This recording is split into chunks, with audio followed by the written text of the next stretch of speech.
You know, gas chromatography is the world's most popular analytical tool, which means it's a great thing to know if you want to get a job. The problem with GC is that it can be pretty intimidating. With all the buttons and knobs and dials in the instrument, it looks pretty complicated. But the reality is, GC is a bunch of simple things stuck together in order to look complicated at the end.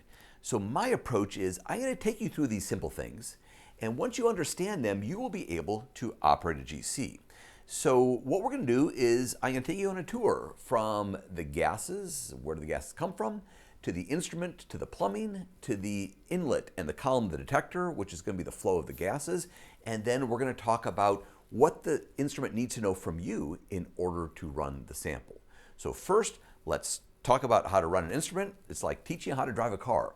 I'll show you the accelerator, I'll show you the brakes, I'll show you the steering wheel, and then step two, let's put that into action. Let's actually drive around the track.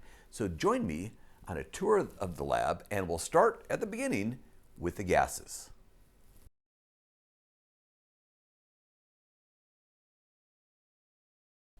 So in gas chromatography, we need gases, hence the term gas chromatography. We actually need a couple of different gases in GC. We certainly need a carrier gas, it's usually helium, could be hydrogen. We will need some kind of a makeup gas, fuel gas, and an oxidant if we're using an FID. So let's start off with the helium. Helium is going to come in a high pressure cylinder. These come out at about 2600 psi when they're brand new. This is ultra high purity helium is what you're supposed to be using for GC. And the little rig that I have here is neat. I got it from Airgas, and Airgas allows me to put two helium tanks in and then regulate the pressure and then send one out to the GCs. So this is supplying helium to all 12 GCs in my lab.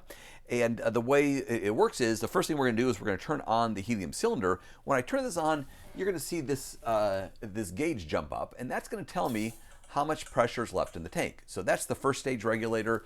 It's at about 1500 psi, which means, okay, the tank's not brand new. It was 2600 psi, and I've used some of it.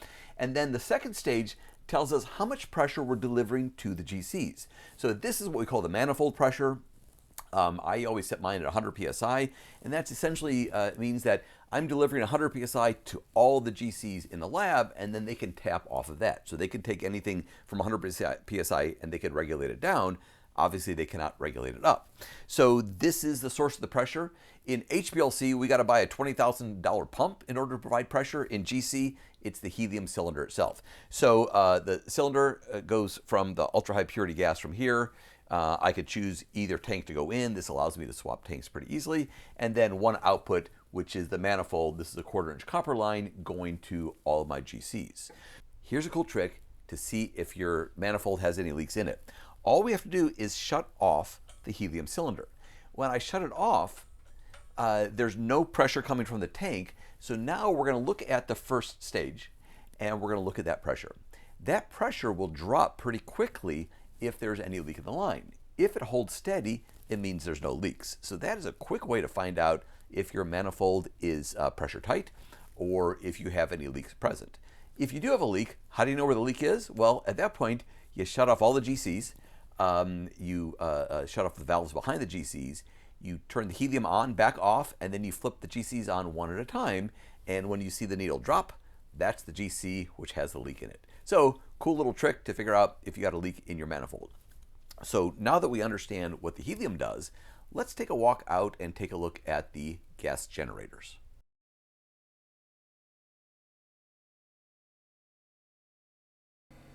So we've talked about getting gases from cylinders. That is the traditional approach. Now let's talk about getting gases from gas generators. That is not only the newer approach, but my favorite approach, because we can make our own gases. So we'll start off with the zero error generator. So put this in perspective, we have GCs with an FID, flame ionization detector, the most popular detector out there. The FID needs hydrogen and it needs air, but the air's got to be really clean because any trace hydrocarbons will show up as a background signal. So we have what's called a zero error generator. It starts off with compressed gas. We have an air compressor down in the basement, and it just takes regular air, compresses it, brings it up here, and this purifies it, but it's not just a series of cartridges, it's actually a catalyst, a very like 1,000-degree catalyst that will eliminate everything in there, will completely oxidize the hydrocarbons, so we get nothing, no hydrocarbon going into the GC FID. So coming off here, we have zero grade air, no water present and no hydrocarbons present, that is going to then be put into the manifold to all the GCs, and it supplies all 12 GCs in the lab. That's a big player here. We have the classical one from Parker Ballston, and we have a newer one that we are just now playing with. So it's a fairly easy device. You plug it in, you turn it on, it works. Every a couple of years, you change the catalyst, but not a whole lot of maintenance to it. I'll also mention the nitrogen generator. We have one. I'll admit we use it more so for drying things down and for inert gases, but it could also be used as a makeup gas. So in the GC world, we typically will use helium as a makeup gas because it's already there, but a much more cost-effective way to use makeup gas would be to use nitrogen. So nitrogen generator, this is just a pressure swing technology. It brings in air, which is 80-20, nitrogen, oxygen, and it reduces it 20% very, very low. It essentially eliminates the oxygen or minimizes the oxygen. So that is our our nitrogen generator. When it's operating, you'll definitely hear the pressure swing. You'll hear a big psh every once in a while. It'll scare you if you're not used to it, but that is our nitrogen generator. So the next thing we'll take a look at will be our hydrogen generator. So let's take a walk and take a look at that one. So now let's talk about one of my favorite things, and that is the hydrogen generator. In GC, we have a flame ionization detector. It is a flame. It needs a fuel. That fuel is hydrogen, but it has to be ultra high purity hydrogen. Traditionally, we would buy cylinders of hydrogen, and that works great, but they are dangerous because we have ultra high pressure of a very flammable solvent. My approach has always been to use the hydrogen generator. This is our Parker Ballston generator. This one produces up to 1,300 mils a minute of ultra high purity hydrogen. It's 7 nines. 99.99999% hydrogen comes out the end of this. So we put water in it, and it hydrolyzes water. H2O becomes hydrogen and oxygen. It then pressurizes the hydrogen line for us, and then the oxygen just gets vented into the lab. So it does not store any hydrogen, so there's no danger to this, and it generates ultra high purity hydrogen. So this has always been my favorite approach. Get away from the cylinders. I think it's the most dangerous thing you have in a laboratory. Go to a hydrogen generator. This one handles the whole lab. Obviously they make bigger ones and smaller ones, but this is and this one will generate fuel grade as well as carrier gas grade hydrogen. So you could use this as a carrier gas, which we do on some of our instruments. So big fan of the hydrogen generator. So I've mentioned that I love hydrogen generators, and this is the latest, greatest version of it. This one comes from our friends at Peak Scientific. This is their Trace series. Beautiful generator, generates fuel grade and carrier gas grade hydrogen, and we use this to actually run this GC. So this GC runs purely on the generator with no outside tanks at all, so this provides carrier gas and fuel for the GC itself. I was just visiting my friends at Peak Scientific. They are in Glasgow, Scotland.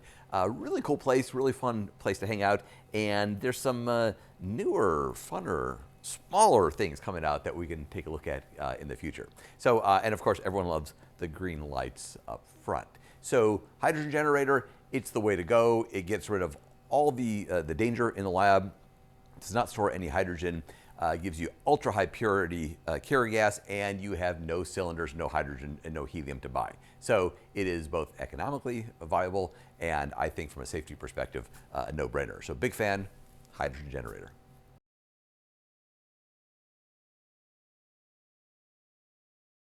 So now that we know where the gases come from, let's see where they're going. I have a typical GC here, an Agilent 6890.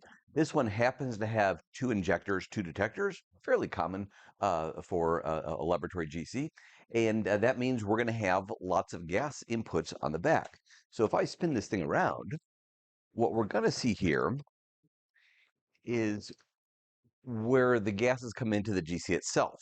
So I know it looks a little complicated, but we'll take it one little piece at a time. First of all, I've color coded the helium line is yellow, the air is blue, and the hydrogen is red. So let's start with the helium.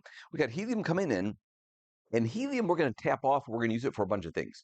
We're going to use it for our carrier gas, which means we need it in each inlet, and we're going to use it in both of our detectors. These are both FIDs. They need makeup gas. So in this case, we're using our helium as makeup gas. So the helium line comes in, it comes to a T, We split to the front inlet. We go to another T, in this case across.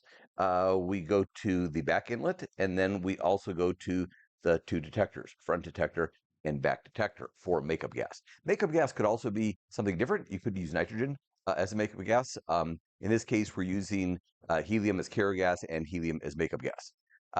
So let's also look at the other two gases we're going to need for our detector. The detector, these are both FIDs, which means they're going to need hydrogen and air. So hydrogen, we have coming in the red line. So I usually use stainless steel coming in with hydrogen for my manifold. And here we're going to a T, in this case we're using a cross, where we go to the front and the back detectors. Again, hydrogen is going to act as our fuel. And then the oxidant is going to be the air. So the air comes in, this is the one I've labeled blue. It comes into a T, and we send it to the front inlet, and then we send, I'm sorry, to the front detector, and then also to the back detector. So that's your typical plumbing on the back of a GC. If you only have one inlet, one detector, you're going to have one inlet and then one detector. Remember, most of us, you will use a flame ionization detector, and it's going to require three gases. We're going to need the hydrogen as a fuel, the air as the oxidant, and then some sort of makeup gas. Usually, we're going to use just the carrier gas as that, but you could use something like nitrogen. So let's take a look at the latest and greatest GC. This is the Axion 8890 that just came out, and if you look at the back, it looks pretty similar to the other ones. A little nicer, neater layout. The plumbing looks much nicer because this was plumbed by Axion and not by me. So if I take off the back, you could see that, again, we have the carrier gas coming in to the inlet, and then we have the detector gases coming in to the detector. So here we have our makeup gas along with the hydrogen and the air. So the same plumbing you're going to find on every GC. Depends on how many gases you're using. The flame ionization detector will always need those three gases. If you don't have an FID, then you don't need as many gases. And we'll take a look at my GC mass spec, and guess how many gases the GC mass spec has? Yeah, you're right, just one. So let's go take a look at that. Now let's take a look at the back of my single quad GC mass spec, what I believe is the single most powerful analytical instrument in the world. And this one, there is only one gas, and that is the helium, or the carrier gas. In this case, we use helium, and that is because we have no flame ionization detector. There are no detector boards here at all. There's no detectors built into this. It is connected to the mass spec. So my two mass specs, they require only the one gas, and that is helium or whatever carrier gas you happen to be using. Makes it a lot simpler.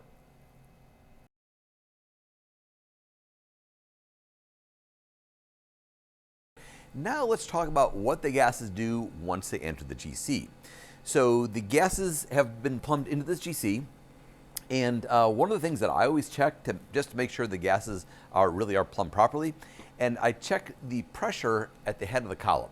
So the only bad thing you could do to a column is to heat it up with no flow.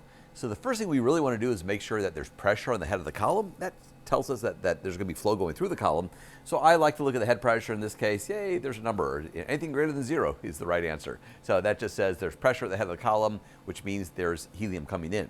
So if we think about how the system works, the helium is coming in the back.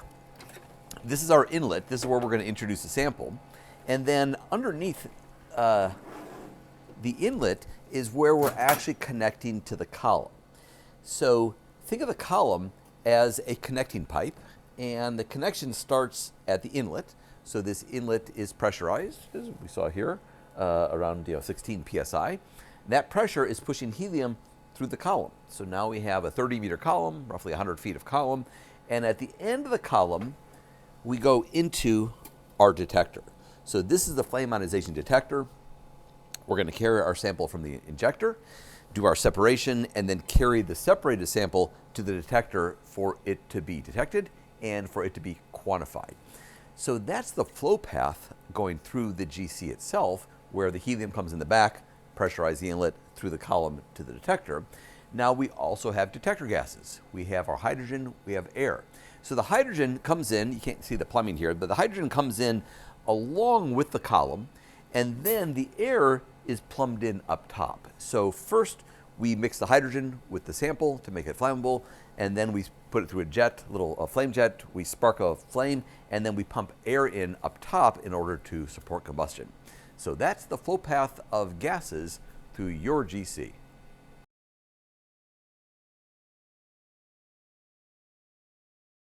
So I've shown you where all the gases come in. I've shown you how all the gases flow through the instrument, but let's talk about where the gases come out of the instrument. The gases come out in a couple different places, really 3 different places.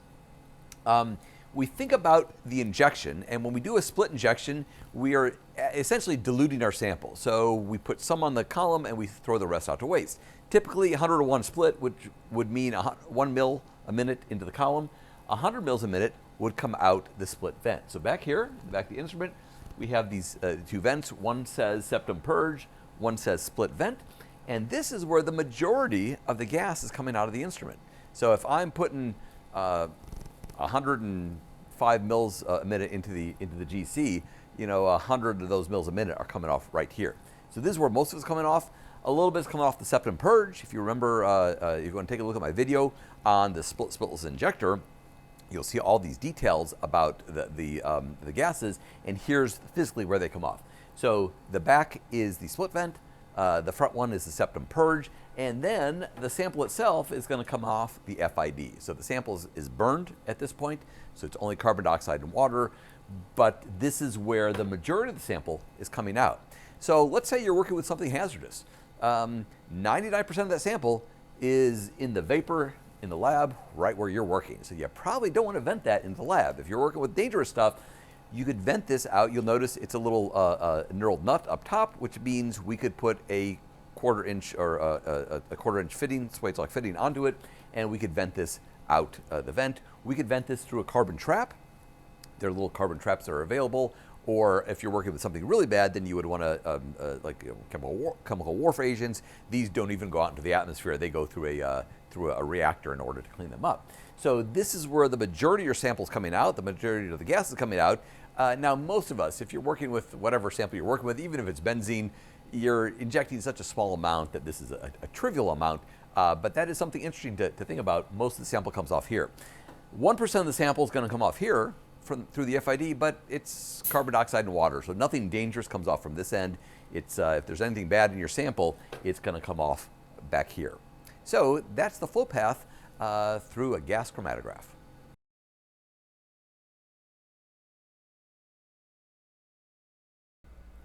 Now we're going to take a look inside the GC so we could see the path of the sample. So think about the sample entering with the autosampler. It's a 1 microliter, very volatile sample. We squirt it into a very hot injection port, 250 degrees Celsius. It's now a vapor, and that vapor, that sample in vapor state, is going to be carried onto the column. So the column not only is the heart of the GC, what's doing all the separation, it's also the connecting pipe. It connects the injector through the column to the detector. So the sample is moving as a tiny little plug through that, and as it moves through, we do the chromatography, we do the separation, and then each component comes off the end into the detector. And in this case, with the flame ionization detector, we will detect the molecules based on their carbon-hydrogen bonds coming off the FID. So we have a variety of detectors out there, FID being by far the most common, but there's another dozen that we use in the GC world. So if you have your own favorite detector, let me know in the comment section, and I can do a video on that detector as well.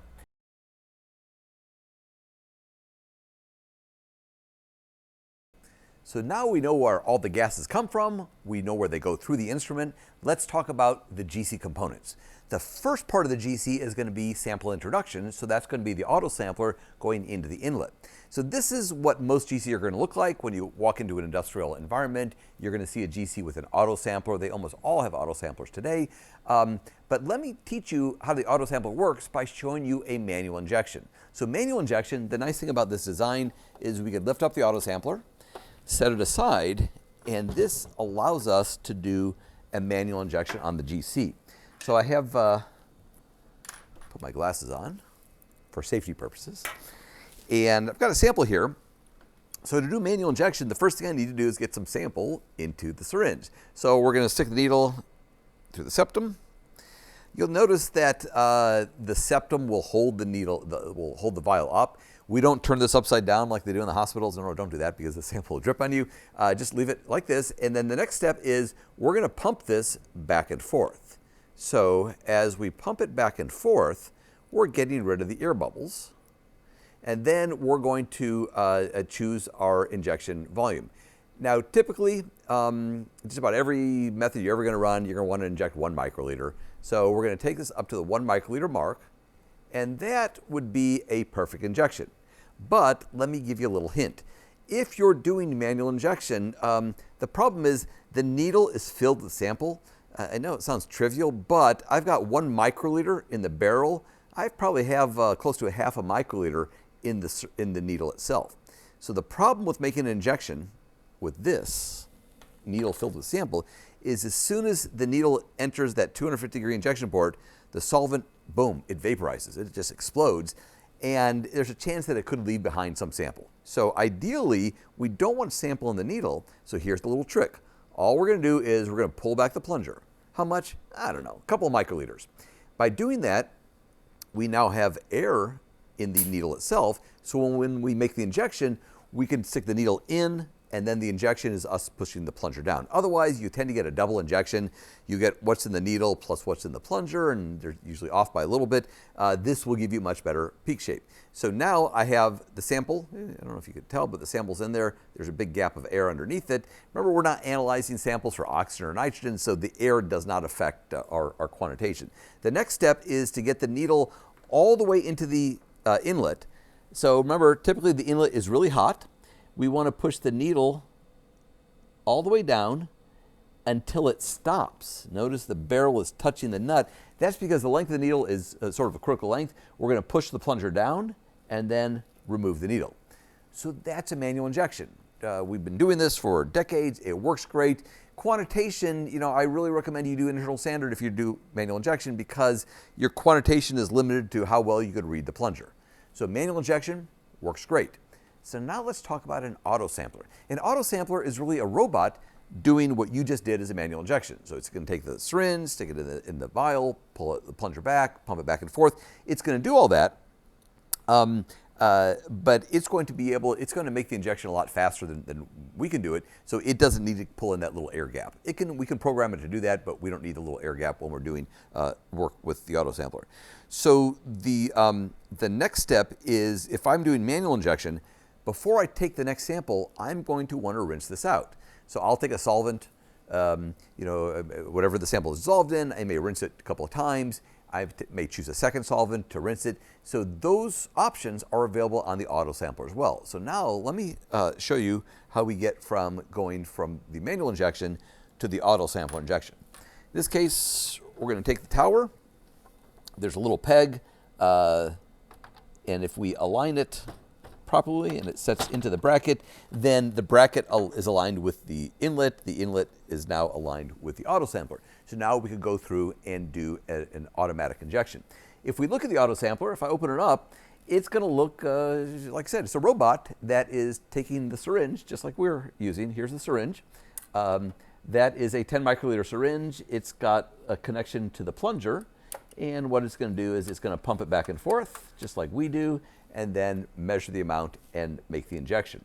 So if we think about, from a maintenance perspective, what's going to go bad? Well, that needle can get bent. If the needle gets bent, you got to replace the needle. And I'll show you an example. This may be an extreme example of a bent needle. And this is what happens if there's any kind of alignment issue between the autosampler and the injector. Once that happens, it's really hard to straighten the needle enough to use it as an autosampler, but I'm a big fan of the replaceable needle syringe. This one we get from Hamilton. The beautiful thing about this is the only part that ever is going to go bad is the needle itself, so you can simply take off the needle and we could put a new one on. Of course, we put a new one on that is a straight needle, and then you are good to go. So that is what it would look like if you had a bad injection or bad alignment. So in this case, we have what's called the turret, and this turret contains the samples and solvents. This specific turret, this version of the Agilent autosampler, this one has places for 16 samples. That's pretty cool.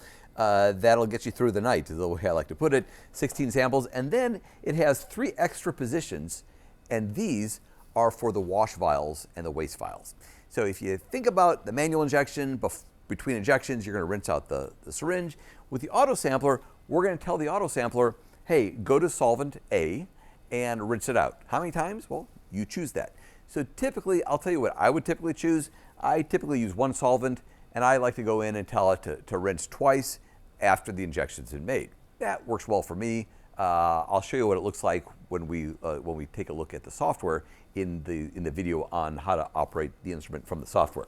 So we have a wash vial, solvent A. We have a position of solvent B. If you want to wash with 2 different solvents, I'm thinking like my DEA friends, they're going to rinse with a really polar solvent and a really non-polar solvent because they're working with unknown unknowns. Whereas in your case, you probably know about your sample, so you choose the sample solvent. The next vial is a waste vial. So it's going to draw up the sample, throw it away, draw it up, throw it away, and this is where it throws it away. So the rest of the positions are for samples. So if I put my sample into position 1, what the autosampler is going to do is once it finds itself, it's going to come over here, and it's going to take the syringe and push the needle into the vial, and then it's going to pump the plunger back and forth, just like we did, and then it's going to draw it up to an exact amount. In this case, there's a physical stop, and it'll move up until it hits that physical stop. So in GC, we really don't meter the sample like we do in LC. In LC, we literally measure the exact number of microliters. In GC, we call it a microliter. It's 10% of the size of the syringe, and it's just a stop. So the plunger pulls back and forth, the stop goes out there, and it just hits that stop, and that is the exact same amount every single time, and that's what's important, reproducibility. So once we've drawn in the sample, it lifts the carriage out of the vial. It moves the vial out of the way, and right underneath this is going to be the injection port. So if I push this straight down, it's going to go straight into the injection port. I know it's aligned because if it's not aligned, then it's going to Z-fold itself. It pushes the plunger, and then it pulls out that assembly. So that is what happens every time you tell the autosampler to make an injection. It's doing that behind the scenes. So let's fire things up and take a look at the autosampler in action. So I've shown you how the autosampler works. I gave you the concept that it's just a manual injection, but a robot doing it for us. Now let's see the autosampler in action. So what I've done is I programmed it to go to the sample and draw the sample, wash with the sample twice. So it's going to draw a sample, throw it away, draw a sample, throw it away. Then it's going to make the injection. And after the injection, it's going to wash with sample A twice and wash with sample B twice. So let's watch it and see how the autosampler does its thing. So I'm going to tell it to start the injection. And what it's doing is checking to make sure everything is okay, make sure everybody's ready. It tells the autosampler to do its little song and dance. It first had to find where its starting point was. It's now drawing up some of solvent A. Since this is the first injection, it's going to do this before the injection. So it went to solvent A twice, and now it's going to solvent B. It'll do this twice. And again, solvent B. So now it's ready to go to the sample. Now remember, I told it to wash twice, so it's going to draw it up. It's going to throw this away into the waste container. It's going to do that again. To me, the ultimate wash is the sample wash because that really rinses out the syringe. And now it should go down and do 2 pumps. Now when everything's ready, it'll set its injection volume and it'll make the injection. So it's making sure all the flows and pressures are correct. And once it's ready,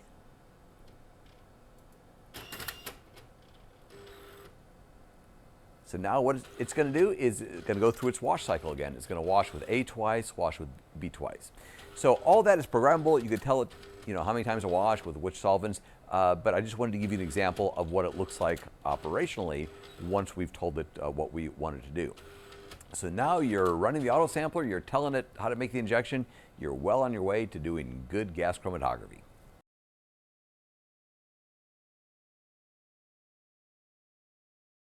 So now it's time to talk about the inlet.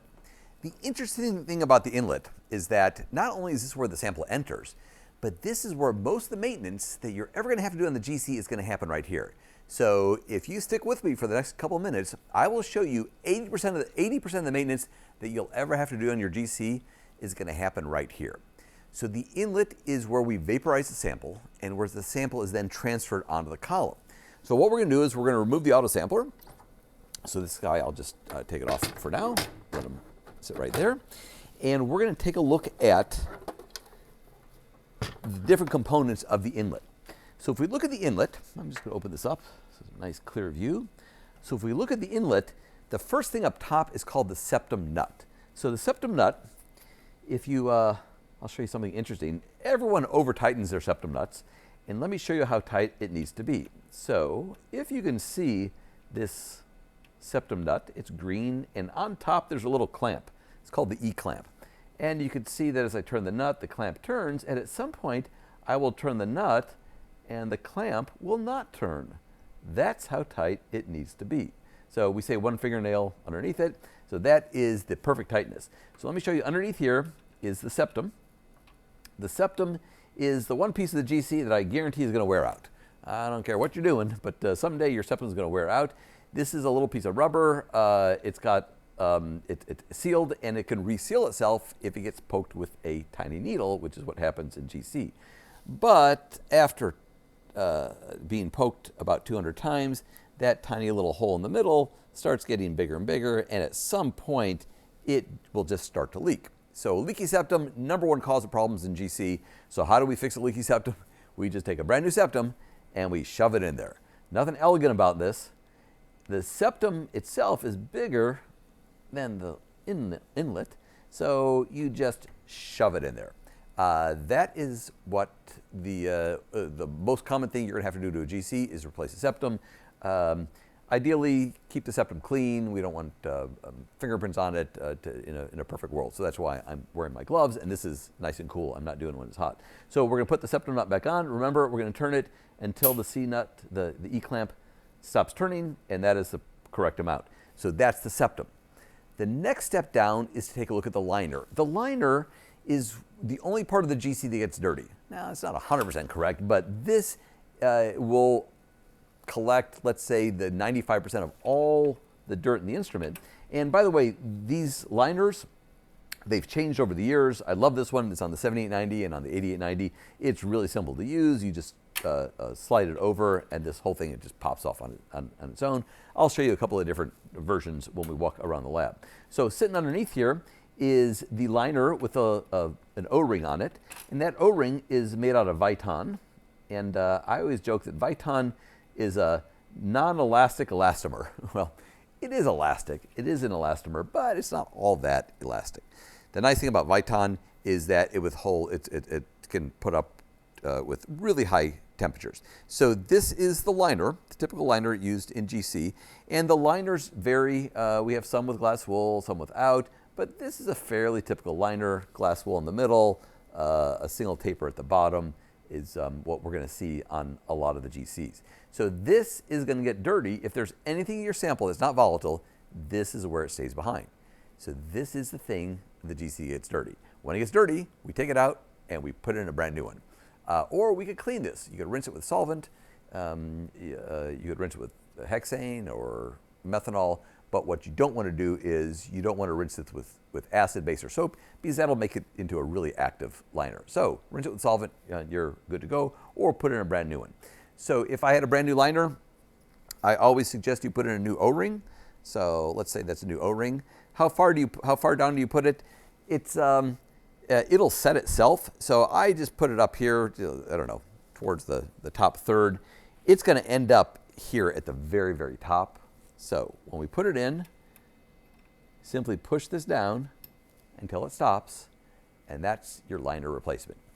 That's going to solve most of the problems in the GC because that's where most of the dirt ends up.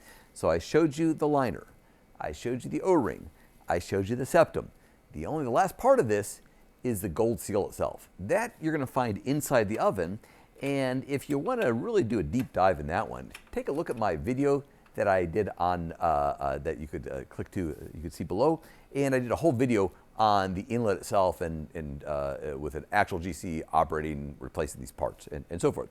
So that is going to solve most of the maintenance issues that you're going to run into on your GC. So remember I showed you the liner nut on the 7890, which is a fantastic design, the exact same design as the 8890, but let's take a step back in time to the 6890 and I'll show you what I consider to be the most difficult of all the liner nuts, and that's the original version of the 6890. So I'm going to remove the autosampler tower, get it out of our way. I'm going to open this up. I'll show you a little trick.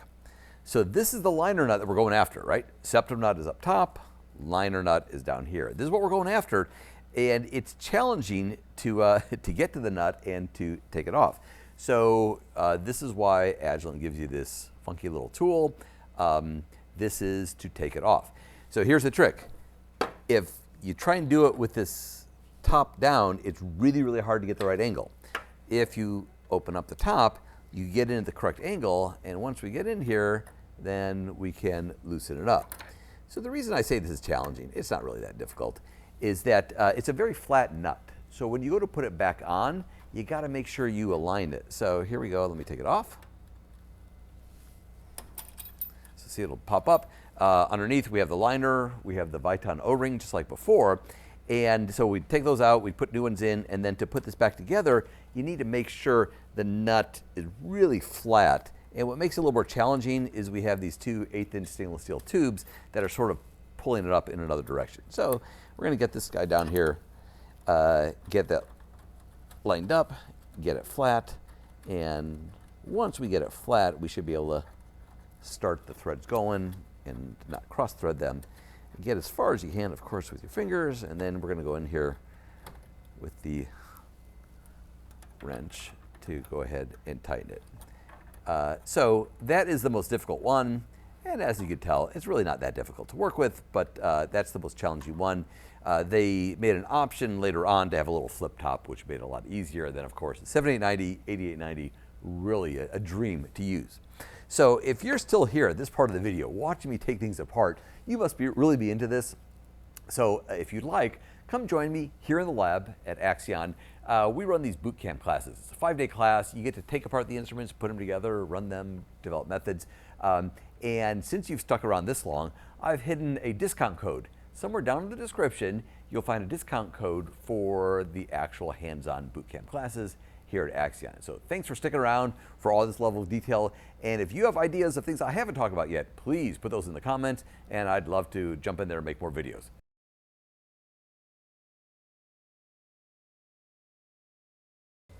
You know, we often refer to the GC column as the heart of the instrument. That's because the column is doing all the separation. So all the magic is happening inside here. The rest of the instrument is pretty important, but the rest of the instrument is there to support the column. So I've taken you through the flow path, I've shown you the heated parts of the GC. Now let's talk about choosing the right column. So first statement is there's lots of columns out there, hundreds of columns, and there's literally tens of thousands of applications. But I could narrow it down and help you choose the right column by giving you a couple of pointers. The first statement is that most columns work for most applications. I know it's crazy to say that. I know it doesn't sound very scientific, but Walt Jennings of J&W was famously quoted as saying 80% of all applications can be done on any stationary phase. So to me, the important thing is we need to make sure that our sample sort of matches the column in terms of temperature range. So let me give you my easy answer. Most applications, if you were to ask me, hey, I got this total unknown, what column should I choose? I would say, well, you probably want to choose a DB5. That's a 5% phenyl, 95% methyl polysiloxane. I would call it a DB5 because I'm looking at J&W columns. You could also call it an HP5, a ZB5 if you're getting them from Phenomenex. Over there, they're Zebron columns. RTX5 you would get from Restec. So SPB5 would get from Spelco. So you get the idea that the 5 column is 5% phenyl, 95% methyl polysiloxane.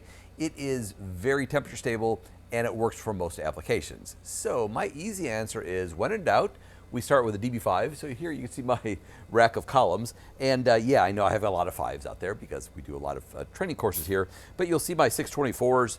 That's going to be my column for residual solvents. You see my FFAPs.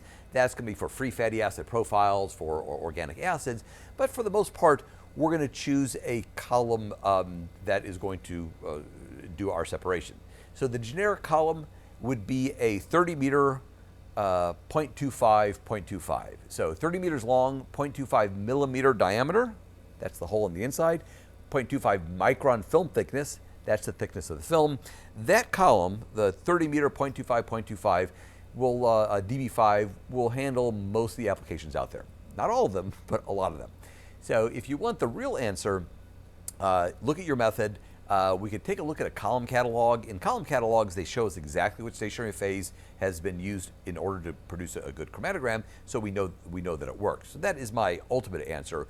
But don't be afraid to put in a DB5, run it on the GC, and see what happens. A good example that I can give you is all my friends in the forensic world, all my DEA buddies.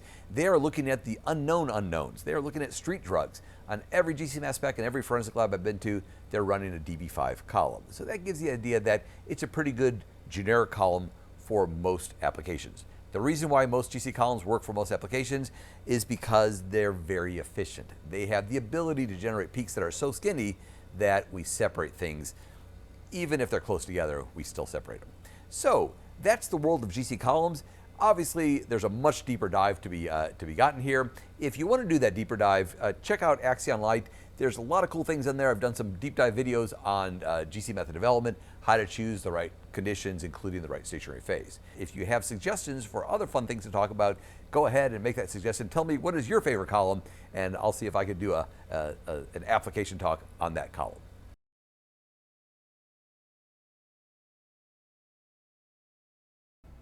When we talk about GC detectors, we oftentimes refer to the FID as the main detector in GC. FID stands for flame ionization detector. It's fantastic. It'll detect any molecule with a carbon-hydrogen bond. But molecules that do not have carbon-hydrogen bonds will not be detected. So in this case, we have a GC with 2 detectors. Keep in mind, most GCs can be outfitted with 2 injectors, 2 detectors. This one can actually handle a 3rd detector.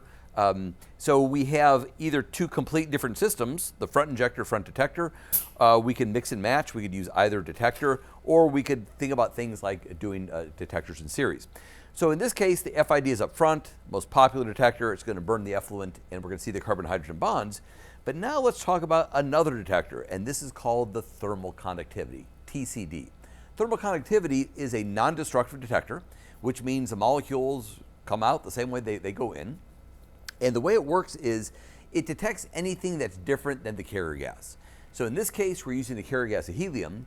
So anything that elutes other than helium will be detected. And really what we're doing here is we have a tungsten filament, and this filament is heated. We have electricity going through it. It's burning at, let's say, 1,000 degrees. And then we blow a nice cool helium breeze over it. And the cool helium is sort of like 200 or 300 degrees. That cools it down, nice equilibrium temperature. And then when molecules come off, the molecules are bigger than helium. They can't draw away as much heat, and that makes the wire heat up. So we're measuring the temperature of the wire, really the thermal conductivity of the wire. And as molecules come off, it heats up. And then when they go away, it cools back down. So we see a peak for each molecule that comes off.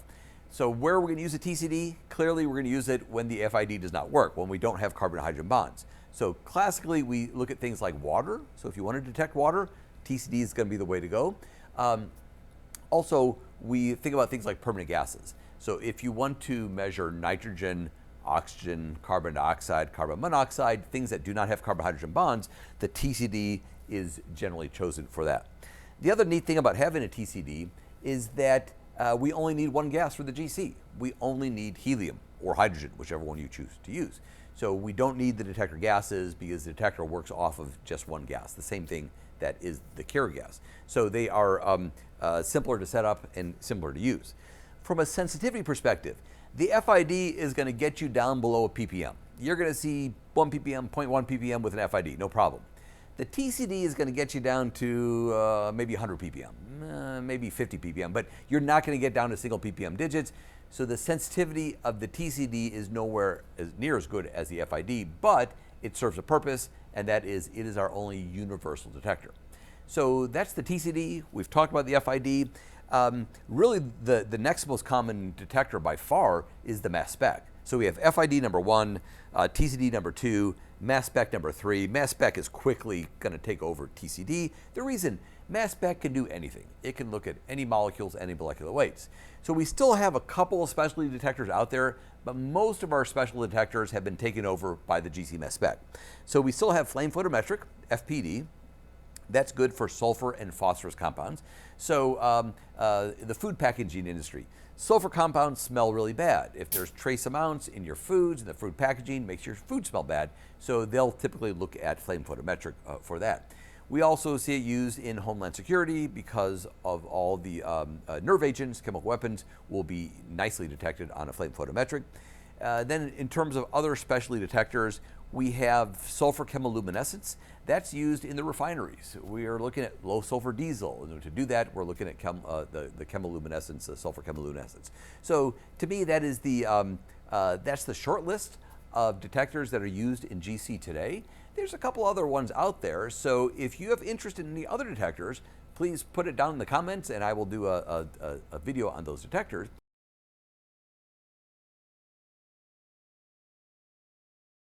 The last thing I want to show you is a couple of cool little troubleshooting tools, and that is on the front panel, there's a couple of key things that I like to look at. I know you're saying there's like 40 buttons on the front panel.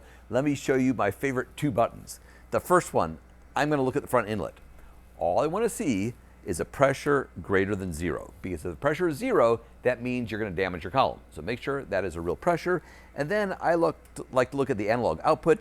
That should be a number between 2 and 20. That says my GC is working, the FID is detecting things, it's reading things properly, and it's not contaminated. Now the next step you really need to know is how to develop the method. That will put you into the front seat when it comes to driving that GC. To do that, click on Axion Lite down below. Join the thousands of us who are hanging out in the Axion world, where I have lots of free videos, including in-depth method development GC. Learn how to develop a method from scratch, take your 30-minute method, cut it down to 3 minutes. Join us at Axion Lite, and we'll show you all those details with a little fun along the way.